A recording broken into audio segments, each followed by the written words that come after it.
Welcome alpha. திரு இயேசு கிறிஸ்துவின் நாமத்தினால் உங்களை வாழ்த்துகிறேன். உபாகமம் 28ஆம் அதிகாரம் 23வது வசனம்.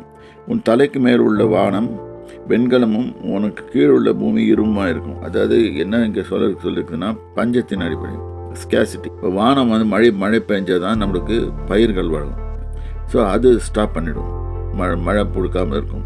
அந்த காலத்தில் இஸ்ரேல் புத்திரர் கத்தருக்கு விரோதமாக முரட்டாட்டம் செய்யும்போது நிறைய சமயத்தில் கத்தர் எலியாவை கொண்டு மாதிரி பஞ்சத்தை வர வச்சதும், கத்தர்லனா பஞ்சம் வர வைக்கிறதும் அது சாதாரணமாக இருக்கும். ஒரு செக்ஷன் நல்லா கத்தர் கீழ்ப்படைஞ்சிருக்கும், இன்னொரு செக்ஷன் கத்தர் கீழ்ப்படியாமல் இது மாதிரி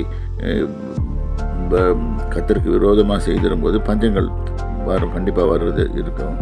ஈவன் பார்வோன் காலத்தில் கூட இந்த பஞ்சங்கள்லாம் வந்தது. ஏன்னா அவங்களுக்கு கத்தரை பற்றி தெரியாது. இப்போ கத்தர் சில காரியங்களை முடிப்பதற்காக அது மாதிரி வைத்திருக்கிறார். அவர் he will manage the earth like that.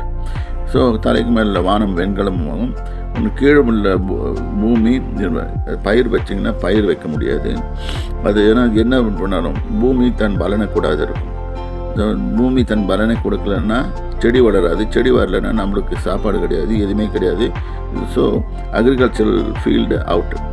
So இந்த மாதிரி தான் கத்தர் தான் இருக்கிறன்றதை மக்களுக்கு நினைப்பூட்டி கொண்டே இருப்பார். ஆகவே நம்ம இந்த மாதிரி சைன்கெல்லாம் போக வேணாம், இந்த மாதிரி நிலைக்கெல்லாம் போக வேணாம். கத்தர் இருக்கிறார், நமக்கு சகாயர், கத்தருக்கு சகாயர். நான் எதுக்கு பயப்படுவேன் என்று சொல்லிக்கொண்டு அவரை பின்பற்றி நம்ம வாழ கற்றுக்கொள்ள வேண்டும். கத்தர் உங்களை ஆசீர்வதிப்பார். கத்தருடைய நாமத்தில்